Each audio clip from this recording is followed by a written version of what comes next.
Hamilton did not just discover that Ferrari built a fast car. He discovered that this Ferrari can be bent toward the driver who understands it best. In Barcelona, his telemetry reportedly matched Ferrari's simulator almost perfectly, and the shock was not the lap time. It was what he was doing with the car. Active aero modes changing through corners. Energy deployment demanding perfect timing. A setup window that may reward Hamilton's late braking stability more than Leclerc's natural rotation. And that is why the paddock is watching Ferrari differently now. Because if Hamilton has found the way to control the car's brain, then Barcelona may not be the place where he adapted to Ferrari. It may be the place where Ferrari started adapting to him. Subscribe to the channel. Barcelona is where Ferrari's story became much bigger than a new car. Because every team brings something to a preseason test. A new floor, a new suspension idea, a new cooling package, a different way of managing tires. Most of those details matter, but they usually stay inside the normal rhythm of Formula One development. Engineers study them. Rivals photograph them. Drivers comment carefully. Then everyone moves on to the next question. But what happened with Hamilton in Barcelona felt different. It was not just that Ferrari had changed the shape of the car. It was that Ferrari had changed the way the car thinks. That is the key. The 2026 Ferrari is not a simple machine that only responds to steering, throttle, and brake input. It is a system built around active aerodynamics, hybrid energy management, suspension behavior, and software decisions that can change the car's personality through a lap. On the straights, the car wants to reduce drag. In the corners, it wants stability and grip. Under braking, it needs confidence. On corner exit, it needs the electrical power to arrive at the right moment without overwhelming the tires. That means the driver is not only driving, he is managing a moving puzzle. And Hamilton may have discovered that Ferrari's puzzle can be solved in a way that fits him better than anyone expected. This matters because Hamilton entered Ferrari with a question hanging over him. Could he really adapt to Maranello? Could he learn a new culture, a new engineering language, a new car philosophy, and a new teammate dynamic after so many years at Mercedes? Could he still shape a team at this stage of his career? Or would he simply become the legendary name trying to fit into a project already built around Leclerc? Barcelona gave the first serious answer. Hamilton was not just fitting in, he was influencing. That is why the telemetry story is so important. Reports said his data showed near-perfect correlation with Ferrari's simulator models. For casual fans, that may sound like a small technical note. Inside a Formula One team, it is gold. When the simulator predicts one behavior and the real car matches it, engineers gain trust. They can push harder. They can test more aggressively. They can believe that changes made in the factory will survive on the track. And when a new driver produces that kind of clean correlation, the team listens. Because it means his feedback is not noise. It is direction. That is what makes Hamilton dangerous inside Ferrari. He is not simply saying the car feels good, or the rear is unstable, or the front needs more bite. He is giving the team information it can connect to its models. He is helping Ferrari understand whether the new car is behaving exactly as predicted, or whether the simulator is missing something. That kind of feedback can change development. And development is power.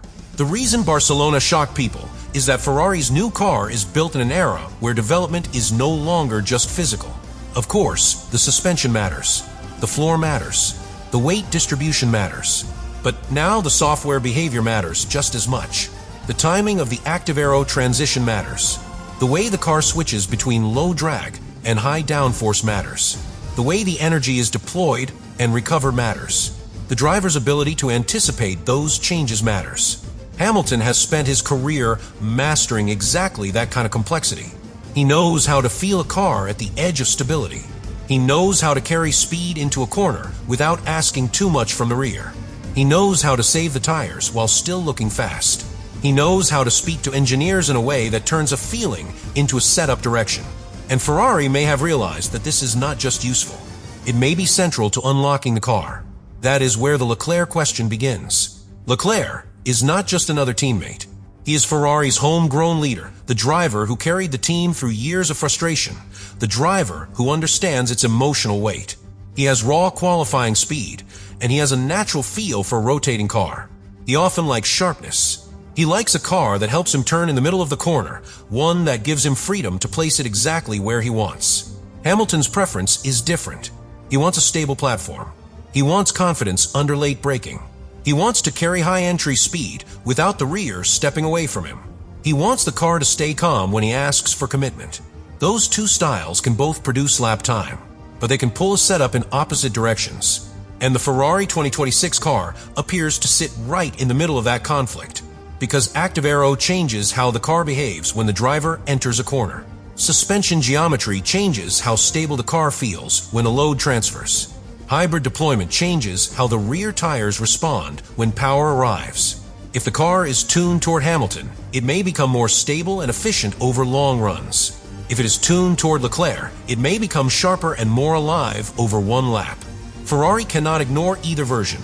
That is why Barcelona was not just a test of the car. It was a test of Ferrari's internal future. When Hamilton began exploring the active aero modes, especially the partial active aero approach, in wet conditions, the paddock saw something important. Ferrari were not playing safe. They were testing the boundaries of the new regulations. The rear wing could remain closed for stability, while front wing elements flattened on the straight. That kind of control matters because wet or mixed conditions can turn aero transitions into a risk. Too much change, and the driver loses confidence. Too little change, and the lap time disappears. Ferrari were trying to find the middle ground, and Hamilton was part of that process. That is the shocking part. He was not only receiving the setup, he was helping Ferrari understand how far the setup could go. Reports suggested he was influencing the active aero software behavior, even cycling through multiple aero modes inside individual corners. That means the car was becoming more than a fixed design. It was becoming a dynamic tool shaped by driver input, timing, and trust. For Hamilton, that is a massive opportunity. Because if the car's fastest state depends on understanding when to let the aero shift, when to release the energy, when to lean on the brakes, and when to protect the rear, then experience becomes a weapon. A younger driver might be faster in a single reaction, but Hamilton can build a whole lap around system behavior. That is why the Ferrari discovery matters so much. Hamilton may have realized that the new regulations give him a new way to lead. Not by simply outqualifying Leclerc every weekend. Not by overpowering the team politically, but by becoming the driver who helps Ferrari understand its most complex car. That is a different kind of leadership, and it can be even more powerful. Because once engineers trust a driver's feedback, they begin building around it. Not dramatically at first. It starts with small setup choices, then software adjustments, then simulator priorities, then upgrade validation, then race weekend decisions. Over time, the car begins to reflect the driver who gives the clearest direction. That is how a team shifts. Not with a public announcement, with data. And Barcelona gave Hamilton data that Ferrari could believe. This is why the Federation Internationale de l'Automobile scrutiny matters too. Ferrari's active aero interpretation drew attention because the rulebook was still fluid. Even senior figures had acknowledged there were different options around how active aero should operate in wet conditions. That uncertainty created a narrow window where teams could define what was acceptable before the rules hardened around them. Ferrari stepped into that window. They ran the system. The footage leaked. The paddock saw it. The governing body looked closely. No formal penalty followed. No protest changed the story. But the message was clear. Ferrari were willing to explore the gray areas. And Hamilton was at the center of that exploration. That changes how rivals view Ferrari. Mercedes will not see them only as a team with a famous driver pairing. Red Bull will not see them only as another challenger. McLaren will not assume Ferrari are stuck in old habits.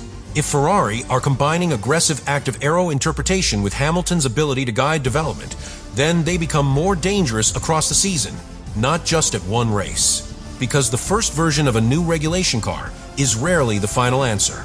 The team that learns fastest usually gains the most, and Hamilton may make Ferrari learn faster. That is what Barcelona revealed. It was not simply that Ferrari had speed. It was that Ferrari may have found a feedback loop powerful enough to reshape the car. The simulator predicts. Hamilton validates. Engineers adjust. The active aero logic improves. The suspension direction becomes clearer. The energy deployment becomes more usable. The car becomes less mysterious. The driver becomes more confident. That loop can transform a season. And for Leclerc, that creates pressure. Not because he lacks talent. He does not. Not because Ferrari will suddenly abandon him. They will not. But because influence is not always the same as pace. Leclerc can be quicker over one lap and still feel the development conversation moving toward Hamilton if Hamilton's feedback helps unlock the new systems more effectively. That is a difficult situation, because Leclerc's strength has always been his connection with Ferrari. He is not an outsider. He is part of the team's identity. He knows what it means to wear red. He knows the pressure of the Italian media, the expectations, the emotional swings. But Hamilton brings something Ferrari have not had in years. A driver who has already shaped a dynasty. That experience changes the room. When Hamilton speaks about how a car should develop, engineers hear championship history behind every word. That does not mean he is always right. It means his opinion carries weight.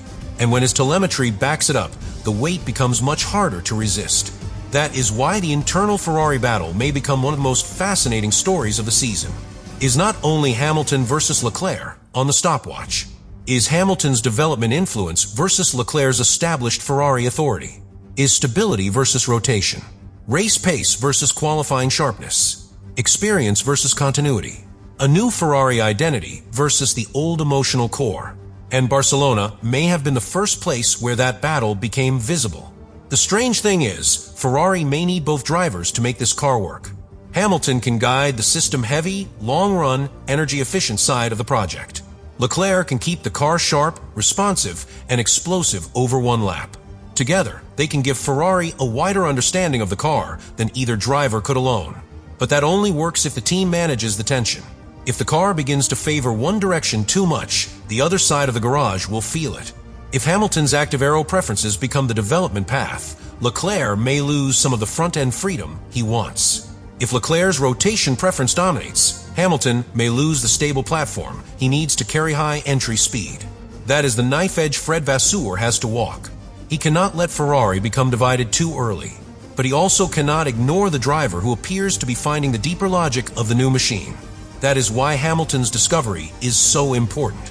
Is not a simple secret. Is not one leaked setting or one hidden setup sheet. Is the realization that the Ferrari car can be influenced in real time by a driver who understands how software, aero, energy, and tire behavior connect. That may be the most valuable discovery of the entire Barcelona test.